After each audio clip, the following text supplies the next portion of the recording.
everyone to Brookline Booksmith and our author event series. My name is Alex Schaffner, and I'm the events director here at the store. Today I'm very excited to welcome three wonderful Boston area authors to the store: Elly Swartz, Jarrett Lerner, and Staniszewski. Elly Swartz is the author of Dear Student, as well as Finding Perfect, Smart Cookie, and Give and Take. She loves writing for kids, Twizzlers, and anything with her family. Jarrett Lerner is the creator of the Engine Nerd series of middle grade novels, the Geeger the Robot series of early chapter books, the activity books Give This Book a Title and Give This Book a Cover, and the Hunger Heroes series of graphic novel chapter books. And Staniszewski is the author of over 20 books for young readers, including the novels The Wonder of Wildflowers and Clique Here, the picture books Dogosaurus Rex and Beast in Show, and the Once Upon a Fairy Tale chapter book series.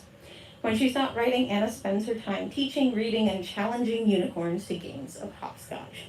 As you should. Do you win? Sometimes. Sometimes.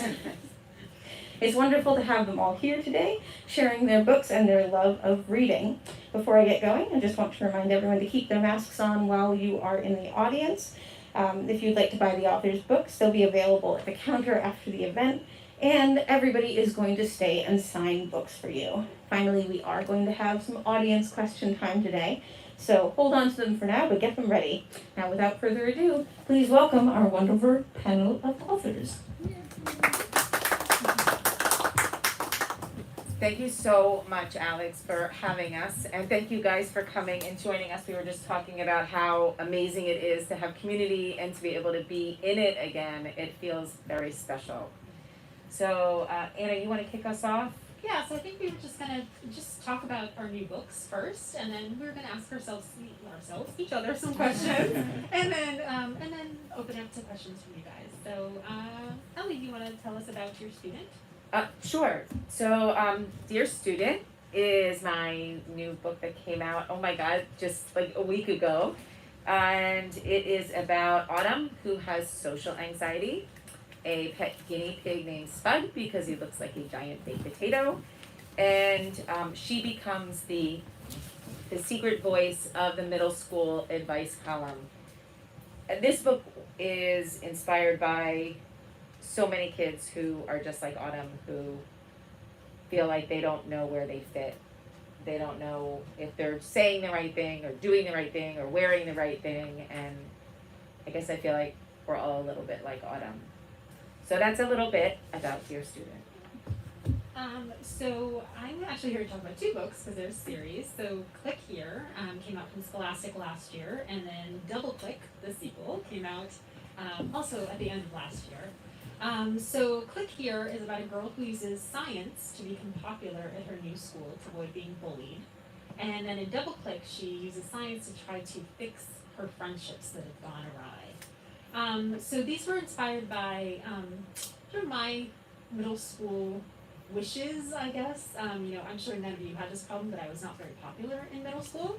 And I remember thinking, like, if only I had like a magic formula to make me popular. So that's sort of where the idea for this came from, where I actually, instead of writing a magical book, because I just finished working on one, I thought, well, what if I use science instead? And it turns out that if you use science to fix your problems, it causes just as many problems as if you try to use magic to fix your problems. So these were both really, really fun to write. And I've just been excited to, think of them in two parts and have them out in the world. How about you, Jared? It's really interesting because I didn't realize the connection between all these books was so direct, but it actually is pretty close. So my Geeger the Robot series is for slightly younger readers. This is the third book and the fourth one, which just came out yesterday.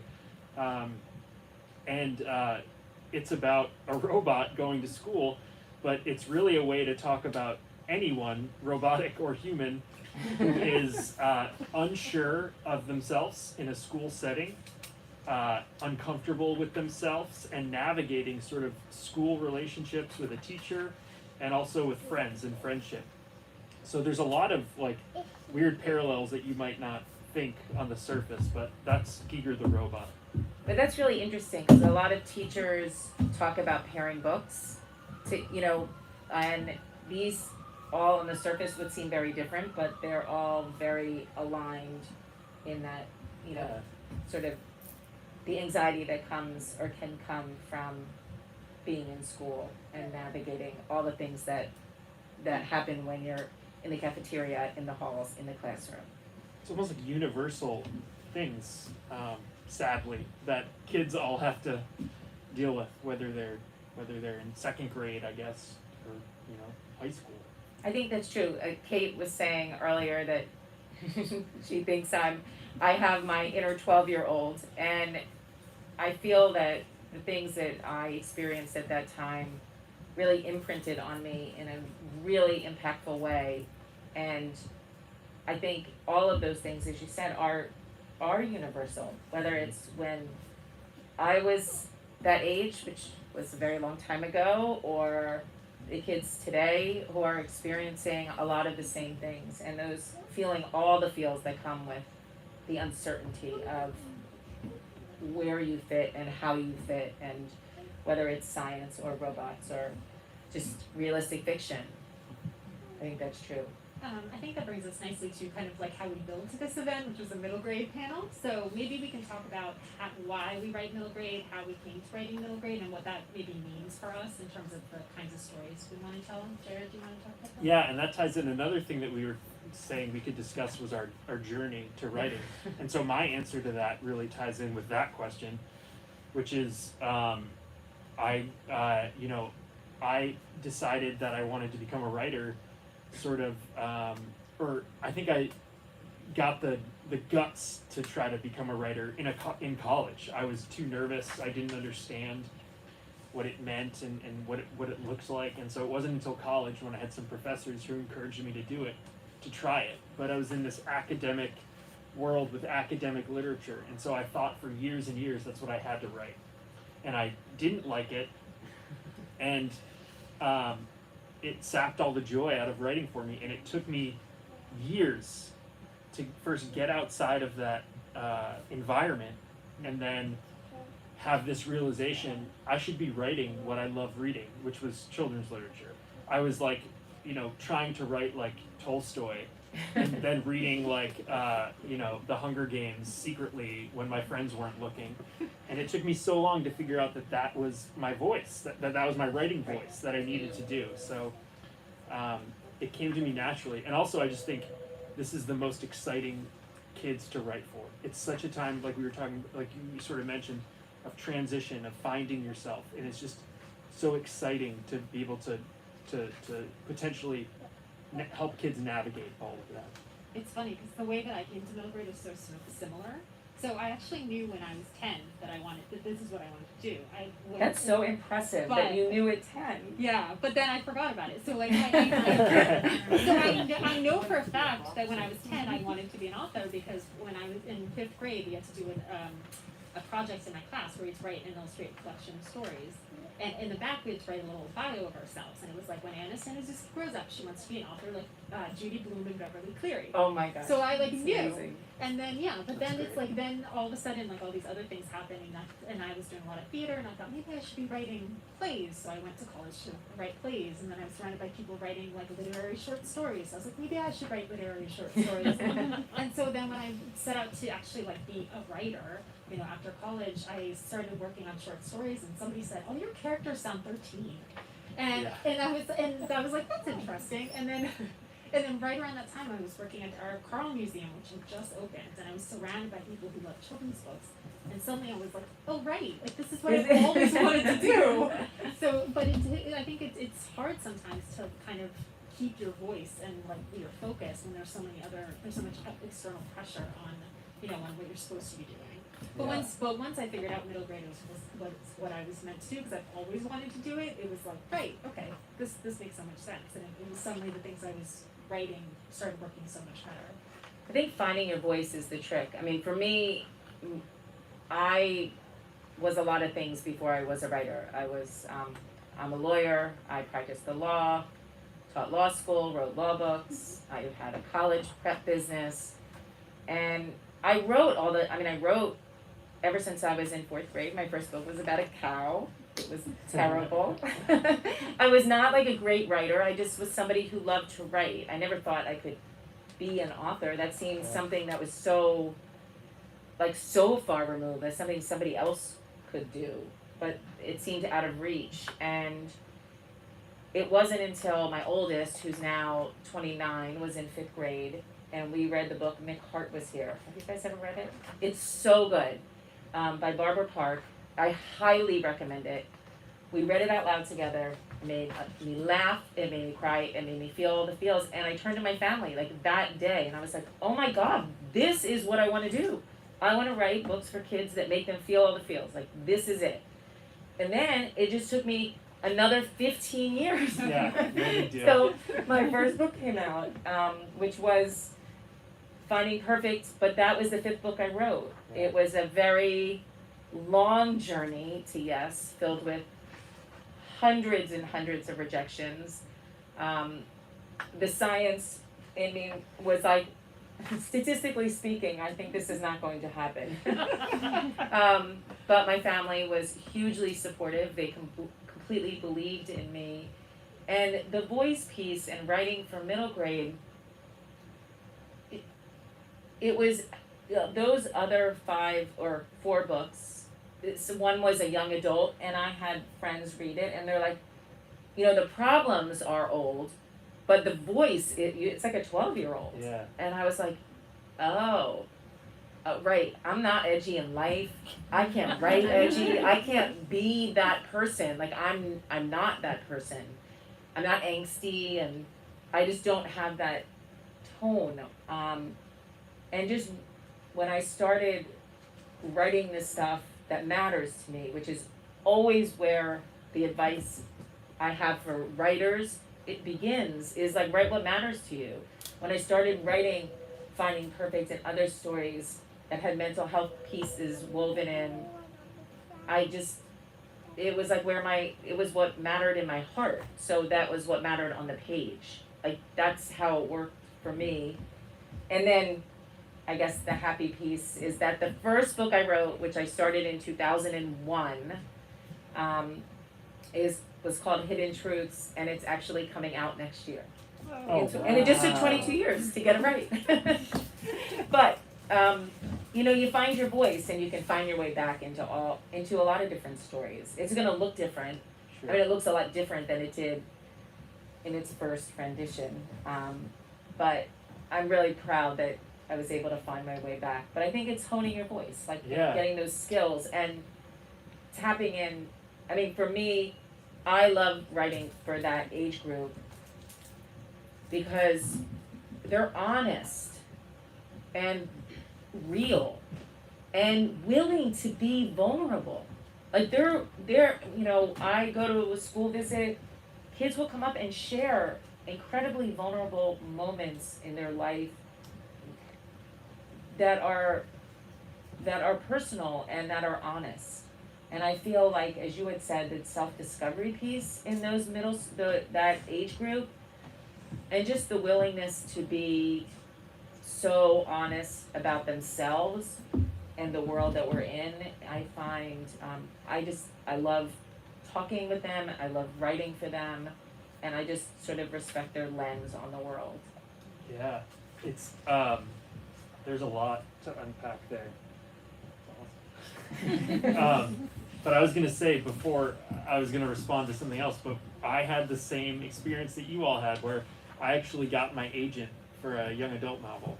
Oh, And, wow. It got rejected a bunch, and I wrote another book. It got rejected a bunch, and she said a lot of the feedback we're getting from editors is, I like it. Show me what else he's got. But all of his voice sounds younger than YA. Just like you said, the Right. problems are there, like the issues. Like you had the But plot it's younger. down, but Yeah. it just wasn't And that sincerity where you just weren't connecting with the character, which Right. is, I had the same thing. Yeah, and my agent just said, "Why don't you just try to write middle grade?" And it was like she had lit a fuse, and I was tied to a rocket suddenly. But I couldn't see it. I couldn't see that I was supposed to write children's literature. I was too close, or I was in the wrong headspace. But I feel like you went from adult. The natural thing was young Yes, adult, right? You right. were thinking you were going to write adult. It would be probably hard to write engine nerds from Yeah. Tolstoy. Like that would probably Right, be a right. bigger jump. Right, but and I feel like in that time, middle grade has really blossomed. Like, Yeah. and I think it's gotten more like diverse in all sorts of ways. In terms of the upper middle grade, people are calling it now, and early middle grade. So it's also it's bigger and more. It's like I don't think the term middle grade was as widely used back when I was looking at children's literature first. 12 years ago or whatever.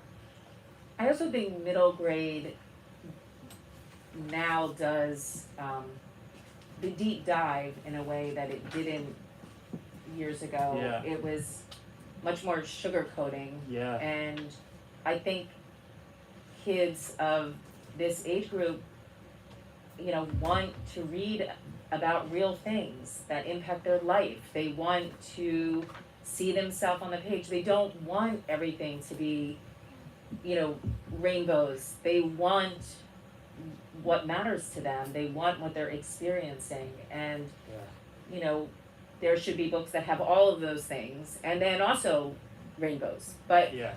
Give them choices to really be able to see how books can impact their own way of thinking and their life and how they can connect and, feel a part of something. Yeah, I feel like my books that I write are mostly middle school books, and then I think like 20 years ago they would have been categorized as young YA, Right. but that doesn't really exist anymore. So it's middle grade has kind of captured those. But I just for me that's like the age that I gravitate toward because I think there's just so much there to use in terms of so like in YA it's sort of like you know what the world is like and you have to kind of find your place in it, right? Like decide like how am I gonna attack the world? But like in middle grade you're kind of like still figuring the world out. Like and so I think what appeals to me about writing stories about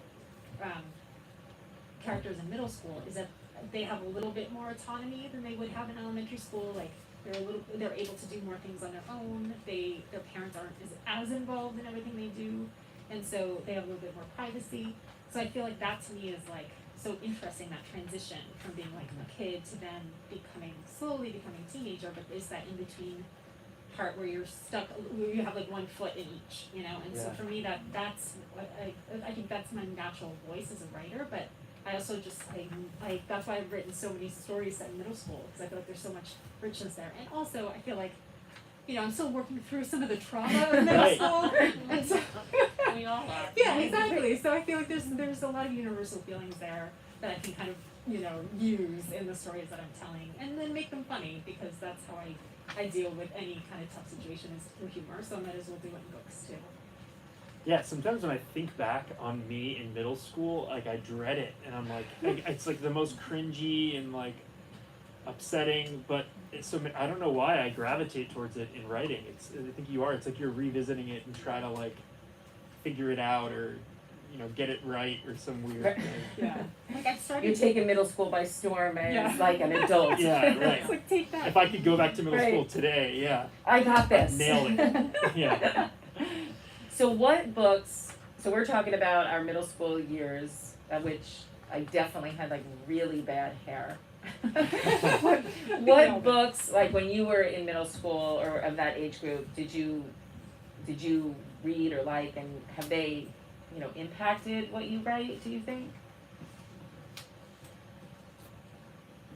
Oh, go ahead. Go ahead. Oh, I was gonna say, I was thinking about this the other day for a question after a kid asked me, and he was asking what sort of a similar question, and one of the books I thought of was Monster by Walter Dean Myers. I remember that book like rocked my world, both in terms of the subject matter and the presentation of it. It was just like there was transcripts and pictures and like drawings, and it just sort of blew my mind.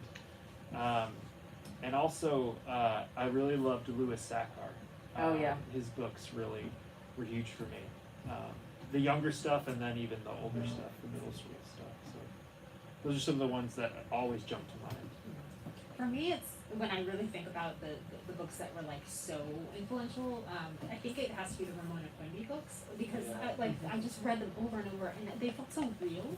Like they felt like just like this was a real person that felt like somebody that could go to my school, And so, and even though a lot of the things that I write Some of them are realistic fiction, some of them are fantasy, but I feel like the fantasy is all rooted in realism, and I feel like there's always that, you know, there's sort of a similar feeling that I'm going for, whether or not, or I realize it or not, of like this character that could be somebody you could know, and that's what I loved about those books, and I still love them.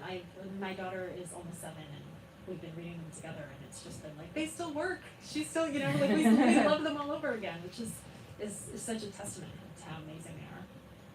I was a big Ramona the Brave fan, huge. I think that, and I loved Eloise when I was younger, and all the Judy Blume books. Those were really impactful as I got a little older. But the Ramona and Eloise, I mean, I'm the youngest of 2 older brothers. I just gravitated towards like girls who had a voice and weren't afraid to use it. Like I loved that. You know, spunk, and I just loved those types of characters, and I feel like I write about, I mean, not all of them have the spunk of Ramona, but I feel like they all are as brave as Ramona and have as much to say. Those are the characters you write. And they just, you know, like Autumn, like they just don't know it yet. Yeah. They don't realize, you know, that brave isn't just for the loud and the spunky and the confident and the popular. That brave is for everybody. Like they all have that, or what I call fearless Fred in them. Like they all have that part about you that fear can't boss around. Like, well, I think middle school is like a time where like the Ramona-ness of Ramona can sometimes be knocked out of you, and so like you're showing maybe those kids once they've experienced that, and maybe how to find it again, like how to reconnect with that. Yeah, I mean, I hope so. I want those kids to know that they have a voice, that they are strong and brave and have so much to say, and that they can change the world if they want to, and that it doesn't have to look the way Ramona looked. Like you can be strong and be quiet. You can have something to say and be anxious. You know, whether you're a robot or a scientist, or, you know, somebody, a writer, a quiet, introspective person like Autumn, but you can still have that inner strength and have something worth sharing. And so I think it's definitely influenced me. And I know, I mean, Judy Blume is like, you know, I think that she's, talk about books that I feel like also stand the test of time.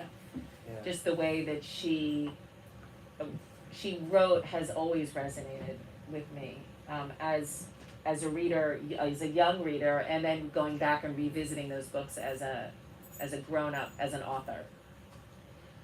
Should we keep asking ourselves questions, or No, maybe we can take some? Let's maybe take some I mean, questions no. from you. Yeah, we've been talking a lot, so we'd love to hear some of your questions, and then we can always jump back to asking each other. Anyone have any questions? I have a bunch in my head, so let me sort them out. Yeah. So you're mentioning that you're finding your voice from your experiences when you were in middle school. How do you transfer that to today when the kids have probably 100 times more ways not only to be anxious, but to try to get through middle school with all the social media that's out there, with the amount of information that's out there now that they have their fingertips at? They're all on their Chromebooks, they're all on Google. They can look anything up and get their information, where, you know, I used to get my information on the corner with the kids. Right. You know, we didn't watch the news, we didn't read the newspaper in middle school. Right. So really all that was important to us was what our group of kids, whether it was in school or in the neighborhood, what was all about. And as much as I think it's universal that kids are anxious about fitting in, how do you transfer the way it was to the way it is now in your books? I mean, I think for me, we probably all do it a little differently. I mean, the experiences that I draw from in my own life are less plot-worthy and more emotional. So I'm not drawing from my experiences in middle school when I walk down the hall or I talk to a friend. It's more the emotional the emotion that I have carried with me. So whether it's anxiety, which I deal with today, and tapping into that. I'm also a parent, so I have raised 2 sons with my husband, who's awesome and right over there. So I think as a parent, those concerns that you've shared, that you have for your kids is something that I definitely was concerned about. I saw play out in a number of different ways with my own children. And then having the privilege of being in schools, and as I shared before, kids talk to me. I mean, they will tell me things that are happening in their world, and it is an incredibly honored and privileged space to be in to receive that information. I don't take that for granted. So I think a combination of the emotion, experiences that I've had with my own family, friends of family, being in the schools. I was a PTO president many years ago, and talking with and being with around kids today, and doing your homework. There's a lot. You had mentioned that every great fiction is based in realism. All of our books are fiction, but there is a ton of research that goes into these books. So I think there's also that piece of it. Whether it's articles you're reading, blogs you're reading, in all of my books that have mental health, I'm working with therapists. I'm talking to people who have the issues that are in the books and the experiences they're having in school.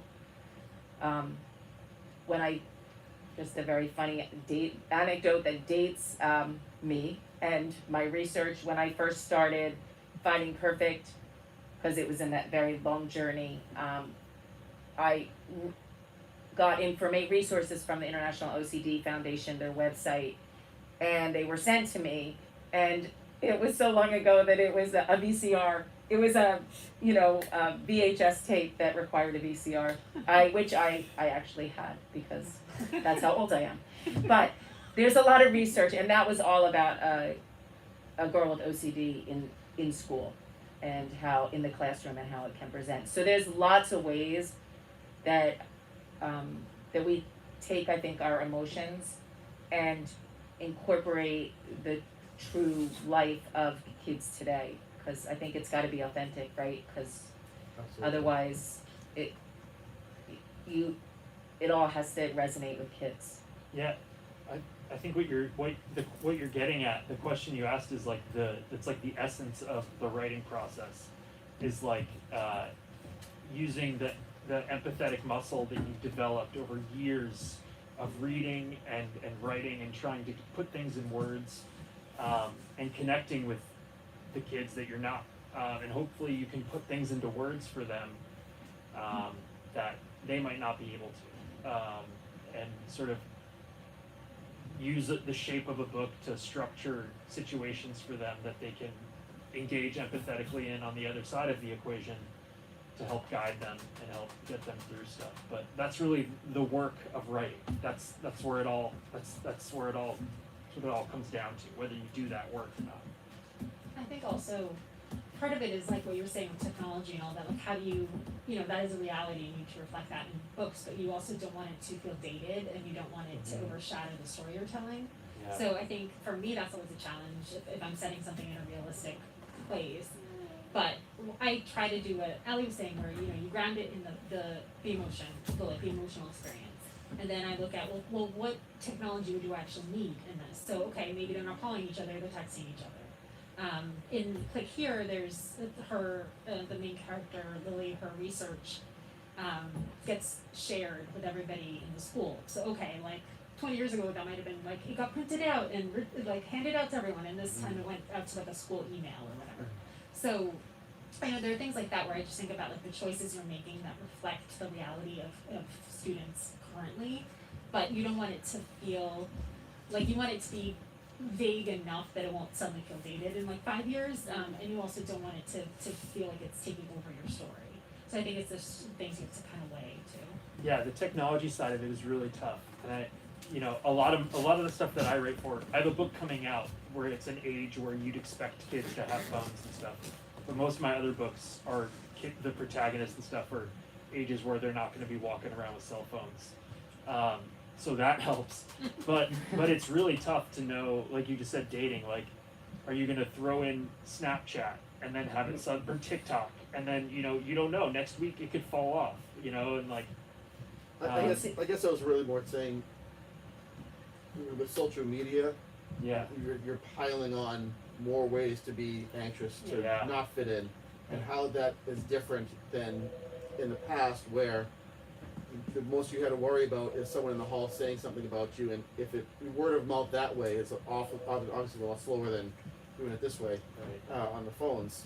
So is there a difference? Is the level of anxiety higher now than it was? And that's what I mean. You're taking the anxiety that I had in grade school and middle school is nothing compared to what these kids deal with today, as far as I can Right. fathom. I think, I mean, I'm not a doctor. From all the research I've read, anxiety is on the rise. I think social media plays a part because you can't turn it off. When we were growing up, you could go home and have your safe space and be in the neighborhood and play stickball and tennis or go for a walk, and you were away, you were removed. Kids today don't have that ability in the same way because social media is ever present. And so I think that is something that, I know the teachers here can have to navigate all the time with things that are happening in the school, bullying that's happening in the school. And I think that is something that, in Dear Student, no spoilers, although Isabel's already read it. There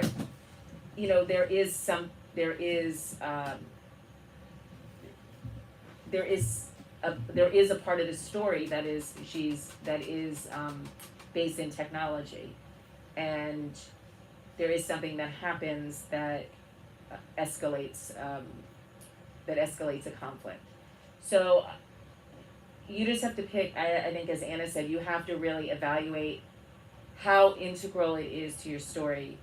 It might be more integral to mine if I'm talking about anxiety in school than it might be to, the robot. I think another thing is that you hope that your books are sort of like universally applicable. So if you can write about an anxiety-inducing situation in such a way that someone can recognize that feeling and say, okay, this is not the exact situation I am in, but I felt that in this moment. So even if it doesn't involve Instagram or, the comment section of a post, you can still say that resonates with me, and hopefully they can link up emotionally with that in a way that is constructive, and that's why, like, reading books, certain books, like children's books, like reading Ramona still, which was written a long time ago, certain aspects of that can still resonate because it's written in such a beautiful and clever and thoughtful, masterful way. I guess that's the hope. And I would bet that a lot of you hear from parents and teachers and students. Yes.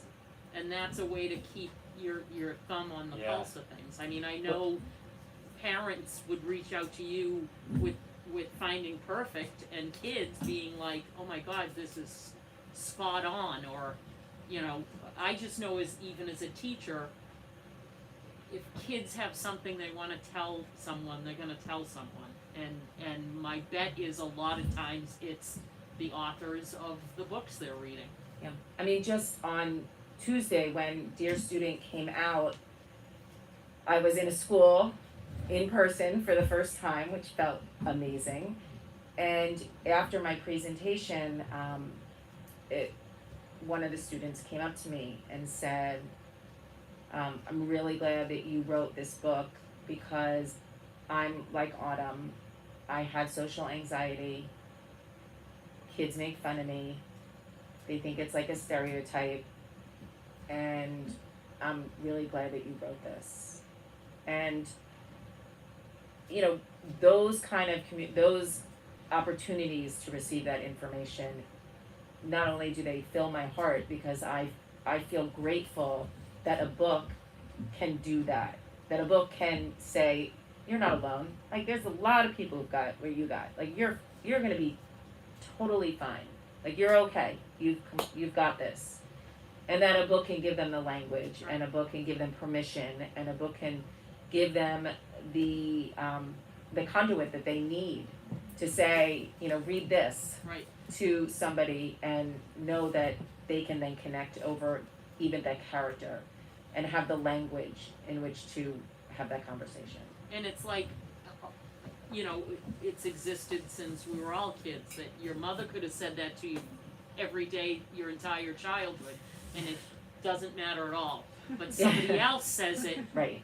and it's like, oh, I just listened to a podcast this morning with George Saunders, the short story writer, and he said that right there is the goal, he thinks, of all fiction, is to communicate with other people and have them recognize, oh, I'm not the only person who's had this thought. I'm not the only person who's experienced these feelings and who's, you know, had to deal with this. And he said that's the goal of fiction. So I think that's really the goal, is to try to make our books do that with whatever you know, specific details and situations they have in them. I think also, you know, that ability for a book, you know, people say that reading is, you know, so solitary. It is in some ways, and it's very personal experience. But in that personal experience, I feel like reading can be one of the most connective experiences, even if you're doing it by yourself.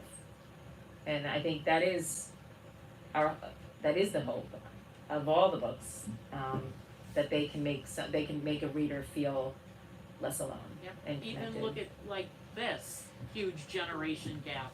But I mean, a week doesn't go by that she's not in the room, or a day sometimes, where we're talking books. Right. And it means as much to me as it probably does to her. Right, there's no age. No. It doesn't matter. You know, a reader is a reader. And so that ability to connect through a book is, I mean, it's a gift. You know, it levels the playing field. You know, you can all engage in the same way. Did you mind up having a question? Did you think of a question? No. No. Okay. Any other questions? Yeah. So what Miss McCuday just said, I just like that Miss McCuday reads the same kind of books I do, because I haven't really met an adult other than Miss McCuday that reads the same kind of books that we do, and I think that kind of helps me to like be like, Miss McCuday, do you have anything else? Do you have anything else? Do you have anything else? And I'll know she'll give me like an honest opinion on the book, and she'll recommend something that she'll know I like because she knows me so well, because I've been there for so long. And I haven't aged past 12 either. Right. That's why we're friends. That certainly helps. And my question is, do you talk to teachers about their like relationships with students to help you write your books more? That's interesting. I think, I can say, I talk to teachers because I love them, I respect them, they become friends. And so that natural interaction can inform what I'm writing about. But if I do have a specific question about either just broadly, I will ask, on Twitter or Facebook, Hive Mind, like, what are you studying in 6th grade, but if it's something more specific, more personal, then I will reach out to a teacher who I've had a conversation about social emotional learning or mental health, for instance, and I will ask. What about you guys? So for me, like the idea, I usually just come up with ideas. I always have way too many ideas, but so I'm not thinking so much about like the audience and all that when I start writing, but usually through the process, I usually have to stop and do some research. Usually, luckily, a really good friend of mine works in middle school, so I can be like, sometimes I'll be like, is this realistic that this would happen? She can tell me. So I feel like I do that kind of research as well with that. So yeah, it's very helpful to just have someone who's like on the ground who can tell you if something is plausible or not. Yeah, I think I've been lucky enough. One of the best things about being a children's book author is getting to befriend teachers and librarians. Right. And yeah, hearing from them and hearing about their kids is hugely helpful. I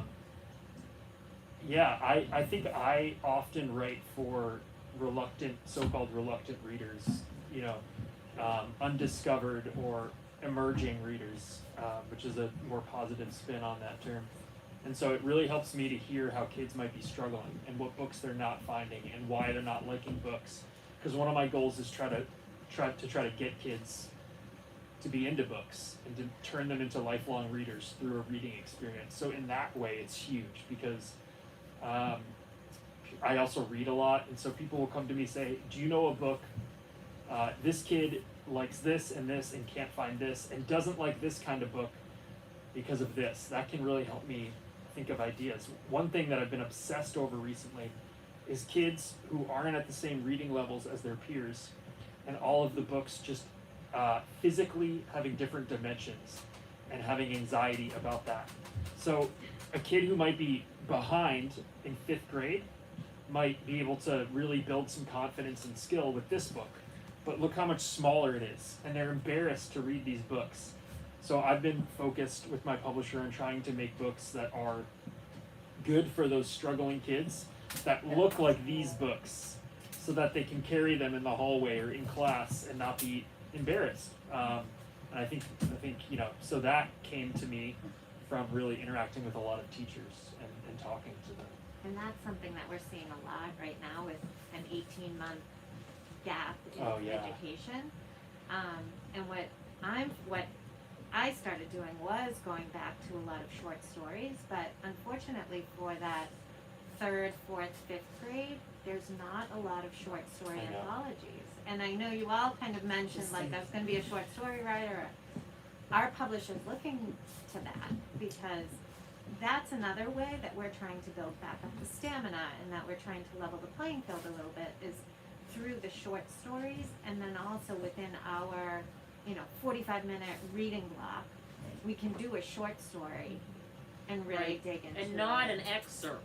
Right. Yeah. Not, but there's been, like Black Boy Joy, Yep. the The Hero trend's a Next little Door, higher, yeah. It's trickling down. I've pitched short story collections and anthology ideas and for this audience, and it's starting to trickle down. They're popular in YA and they're getting to middle grade, but it's very, very, very slow. And I agree, they're needed, but I think hopefully in the next few years it'll start. It seems that the entry space always seems to be YA. Yeah. Like first it's adult, then it's YA, and we're making our way. Yeah. It does seem like those exist in that are published by educational publishers. Like I know that. You like these little anthology type Yeah. stuff. Yeah. But a lot of times they're excerpts. Yeah. Yeah. Those are And some of my that- favorite though. Remember like the scary stories to So tell in the those- dark. Oh, well, that's different, Yeah. No, but those were scary. But one thing I loved is that I could read them in And little they bites. still love them. Yeah, They sure. still love Those are, but then you have some kids who want more realistic Sure, totally, fiction. totally. Yep. Kids also like to So feel get like on that, would you? Right. I've So tried. this panel is going to be moving into an anthology. Yeah. Yeah. We'll be meeting again in what, 3 years? All Boston, Well, and Massachusetts-based that- authors. Yeah, that seems to be what's coming out, or different authors have contributed, like Flying Lessons. Yep. And, Yep. but they're just that too much for like 3, 4, 5. Yep. Yeah. I agree. And so, and then like Cynthia Ryland has a beautiful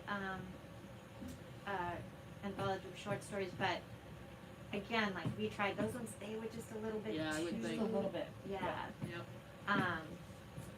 So yeah, definitely. Well, perhaps we could do that. Right. Let's do that. Somebody else had a question, and we probably need to start wrapping up. Somebody. I have Okay. definitely one more. Are you ever nervous to publish a book thinking that it's gonna end up being a banned book? Wow. Oh, interesting. We may have talked about banned books. I mean, I could just take the first part of your question, which is, are you ever nervous to publish a book? Period. The answer to that is yes. I mean, I think for me, when one of my books flies into the world, I am equal parts excited and terrified. Like, I am celebrating and maybe vomit. Like, it just depends where things are gonna go. And so it's scary. You put your heart on the page, you put your soul into what you're writing. You feel very vulnerable and very exposed in your story. It doesn't matter if it's not you, like your life, it's still your heart that's in your writing. And I feel like when I share that, I'm very vulnerable, and I am nervous. My husband can absolutely attest to that. I'm proud and excited, but that doesn't mean I'm not nervous. In terms of the banned books, I feel like I write what I need to write, and if somebody were to decide that a book of mine needed to be banned, I mean it's maddening, it's disappointing, it's quelling voices, it's silencing, it's making situations invisible. It is a horrible trend, and I would do everything in my power, as I am, to stand by the authors that's happening to, and to move my book forward in any way that I could. But I wouldn't not write it because I was concerned. I need to write the stories that are in my heart. The rest I don't have any control over. Same. Yeah, and I'd say the books that are being banned, unfortunately, are some of the most important, I think, for a lot of kids to read. Yeah. So I hope no one who's writing those books, and I feel like I know some of them, or know a number of them. I don't think they're gonna stop anytime soon, which is good. But it's definitely scary. I hope it doesn't get to a point where people aren't publishing those books, or people are self-censoring themselves by not writing them. But it doesn't seem that that's the case yet. But Because we've it's already very been there. scary. That's the scary It's part scary. about it. Right. Historically, that's been true. The Right. books that have been burned are the ones that are most needed to be read. Exactly. Yes. I mean, those voices, and we all need to stand by them and make sure that they're heard and that their books are shared. Okay, on a happier note, should we end with maybe talk about what's coming up for us? If anything? Yes. Sure. So Dear Student just flew into the world, and my next book, Hidden Truths, comes out in 2023. It is a dual POV between Eric, who is forgetful, goofy, sweet, loves comics and crossword puzzles, and his best friend Danny, who's Danielle, who is like a star baseball player. They are about to start middle school. Their friendship is drifting a bit, and there is an accident that happens that accelerates that rift between them. And this is really a story, as you know, that I started in 2001, that really asked the question how far you would go to keep a promise to a friend. And if trust was broken, could it be mended? And would you still fight for that friendship and keep that promise? And so I love this story. I love this friendship. Eric has ADHD. That has been something that is important to me to incorporate into stories. It's very prevalent in my world, and it's prevalent in every school I am at. There is always a student who raises his hand or her hand and says, can you write a story about a kid with ADHD? And I believe it's kind of his superpower. So I love that book, and I'm really excited that after 22 years it'll finally be out in the world. So I've been working on a chapter book series under a pen name, which is a new thing for me. So it's under the name Coral Reef, and there is called the Not So Tiny Tales of Simon Seahorse. That's the chapter book series. So I've been working on those. So I have 3 that came out in December, and I have a few more coming out this year. And then I have my first graphic novel that I've written. It's middle grade. It's out on submission, so keep your fingers crossed that it sells. Because I can't get away from the middle grade, but I love trying new things. So I'm really excited about having a Wait, graphic why a novel. pen name? It was a work for hire project, and they're a little different from other things that I've worked on. And plus, Coral Reef is like I know. So is that right? That's awesome. Oh, I just got it. Yeah, so they're good. adorable. So I would recommend checking them out. Yeah, so that's been fun. Oh, I love so it. It's kind of like a year of new things for me, hopefully. That's awesome. I have a second Hunger Heroes graphic novel coming out in the summer. And then my next book will be in next February, and it's a huge left turn departure for me. It's a illustrated novel in verse that goes into prose, and it's about it's sort of like upper middle grade. It's a huge departure, and talking about are you nervous about books? I'm terrified, and I've had several moments where I've contemplated pulling the plug on it, and I was like, ask my agent if I can back out of a contract because I'm terrified. It's a very personal story, but I decided to go for it and try to put it out. So that'll be out in February, unless I can't take it. No, don't. No, we're gonna cheer you on. You've got it. You have to share. I bet it's amazing. Thanks. Well, thank you all for being here tonight, and thank you to you 3 for a wonderful panel. Thank you.